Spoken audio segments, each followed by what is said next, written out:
Surprise, surprise po. Guys, ano ngayon? July 24, 2024.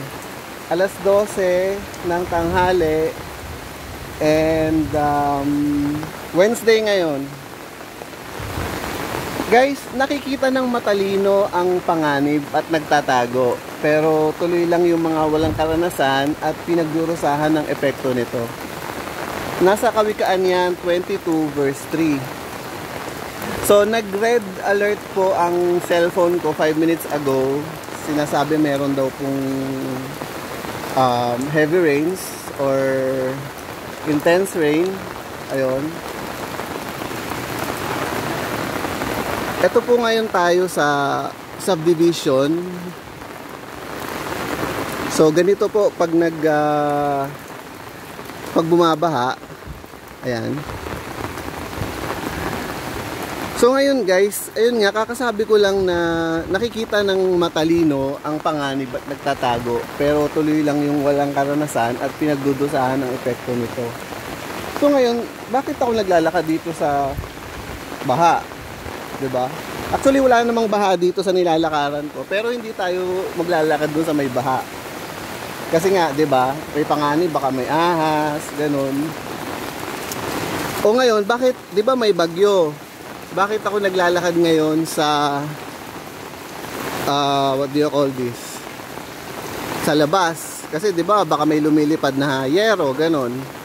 Pero nakikita niyo naman, guys, wala namang hangin. So ayun, kinonsider ko na maglakad-lakad para maipakita sa inyo kung ano ba ang meron pag umuulan or bumabagyo. May bagyo ngayon guys, pero itong mga pag-ulan na ito, hindi po siya yung cause ng bagyo directly. Habagat po yan na hinihila siya ng bagyo, yung hanging habagat, hinihila siya ng bagyo. At yun yung maulan, hindi yung mismong bagyo.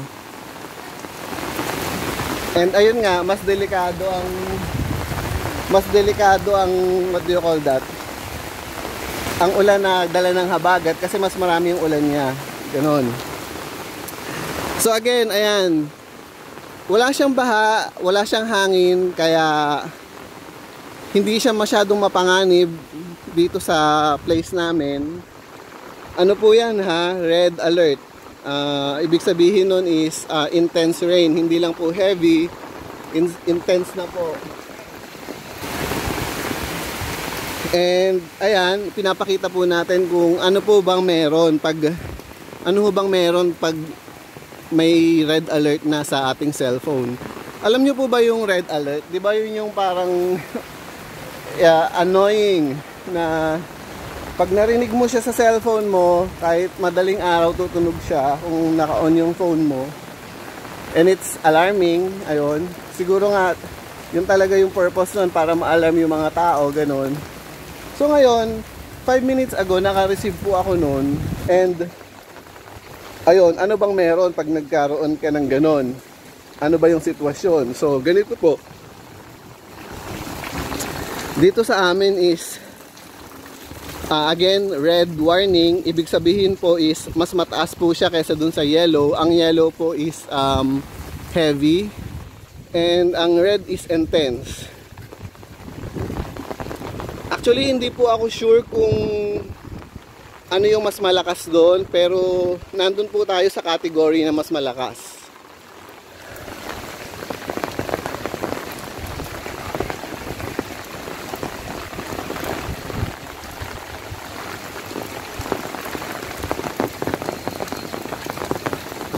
So ayun, sa tingin nyo ba guys, na dapat nga ba tayong maalarma pag naka-receive na tayo ng red na yon na warning sa mga cellphone natin? Well, ang nakikita nyo ngayon is hindi tayo dapat maalarma kung medyo mataas ang lugar natin. Pero dun sa mga mababang lugar na katulad niya, pupuntahan natin yung mababang lugar. And titingnan nga natin kung ano yung sitwasyon sa mga mababang lugar. So ayan, pababa tayo.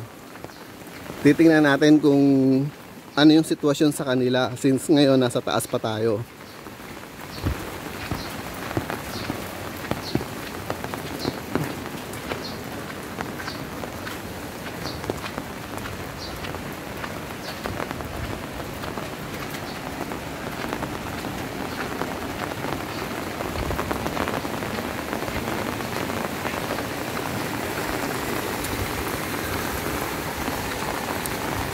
Bago ko po lakarin itong streets namin, kasi nga po 'di ba naka-receive ako ng warning, red warning, and inisip ko na lakarin itong street namin para ipakita sa inyo guys, at para makita na rin sa sarili ko kung ano nga ba yung sitwasyon ng red warning. Nag-isip muna ako na nakikita ko nga kaya ang panganib na pwedeng mangyari pag naglakad pa ako. So ayun, naisip ko na tiningnan ko muna, nakiramdam muna tayo, nagbulay-bulay tayo. Hindi man malakas yung hangin, so hindi naman tayo liliparan ng yero. And ayun, kung may baha man, hindi tayo lulusong sa baha kasi baka may ahas. So kung hanggang saan lang yung safe, yun lang yung pwede nating gawin. Ayan, nandito na po tayo sa mababang lugar. Ganyan po siya as of the moment. May katabing ilog po itong subdivision na ito. And may mga kasubdivision po kami na nag-post na sa Facebook na umapaw na yung ilog sa kanila. Eh ngayon, pupuntahan po natin yon. Hindi ho natin makikita yung mismong ilog kasi ho, nakita ko po baha na po doon sa mga post ng mga kasubdivision ko.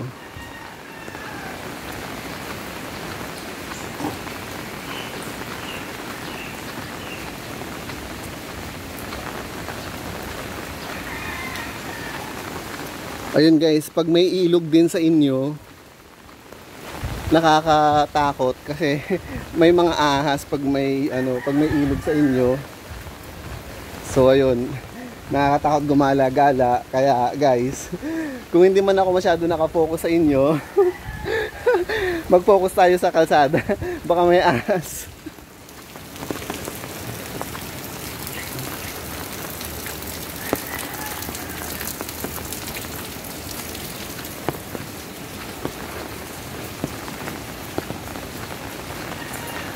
Oh my gosh. I heard a squeaking sound.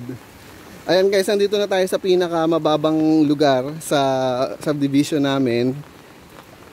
Mga ilang hakbang na lang ilog na ito. Kaya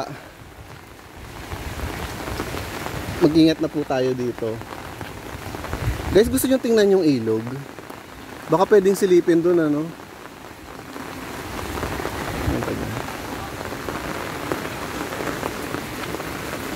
Kuya, pwedeng silipin yung ilog?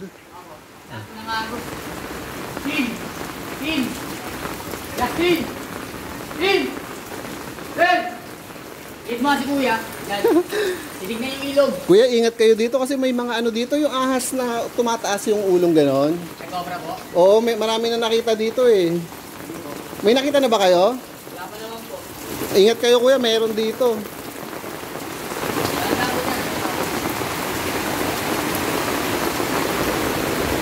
Ayan guys, wala pa daw nakikitang cobra. Baka tayo pa lang yung makakita.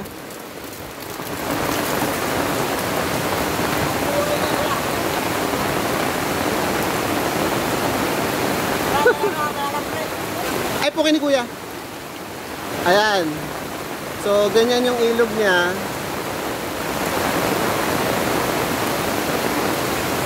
Kuya, mag-ingat ka. May mga cobra dito, ha. Mag-ingat ka kuya, may mga cobra dito. Yung ahas na tumataas yung ulo. Never mind. Ayun. Yung ahas na tumataas yung ulong ganon. Marami na nakita yung mga nakatira dito sa amin. Kaya kayo, ingat kayo, baka... Oo. Marami pa lang po.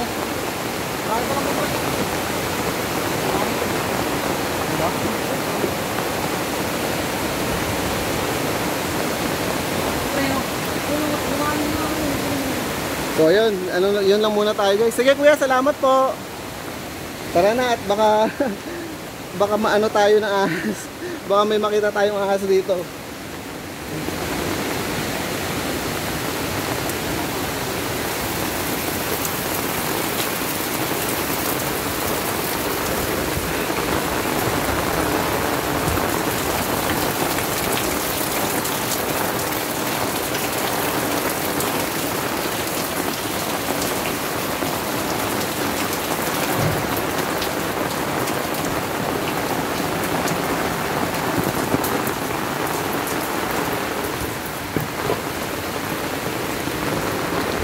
So ayan, nandito na naman po tayo sa street ng subdivision namin.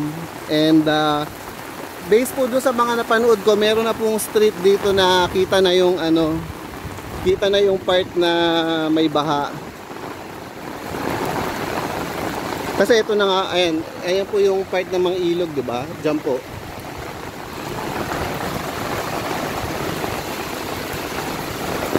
Medyo risky na ba yung ginawa ko, guys? Comment down below kung medyo risky na ba yung ginawa kong pagpunta dun sa sa ilog, kahit alam ko may ahas doon.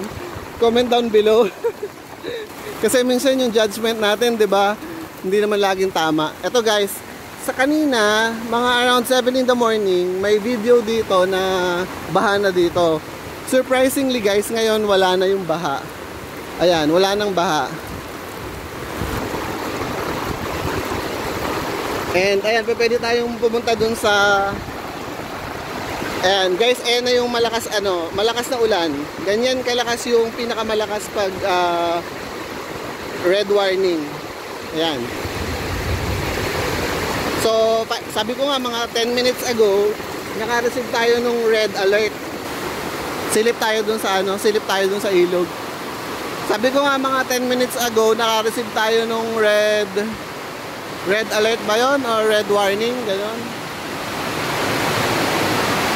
So, ayan, siguro ito na po yung ibig sabihin nila pagdating sa what do you call that?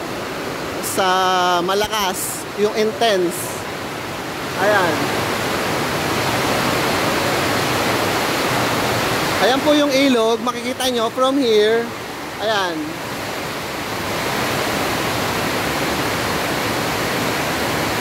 Kita nyo ba? Ayan.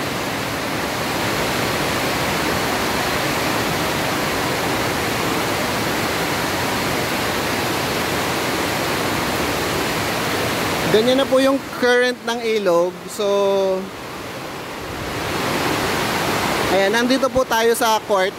Yung mga subdivision yata talaga laging may court. Ayun, punta tayo, medyo lakad tayo din ng konti sa kanila. Lalakad tayo ng konti.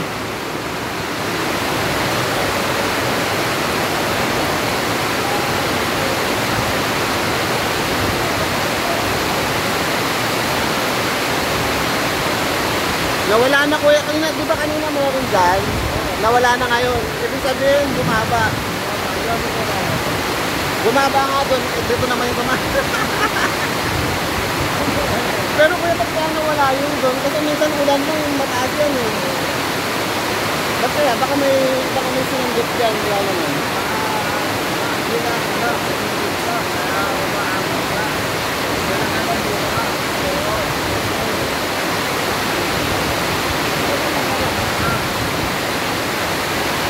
Paminsan kahit mahina po yung yung ulan, bumabaan na po dyan. So ngayon, bakit ganyan kung kailan yung lumakas eh. Ganon. Sige ko kuya, maingat po kayo.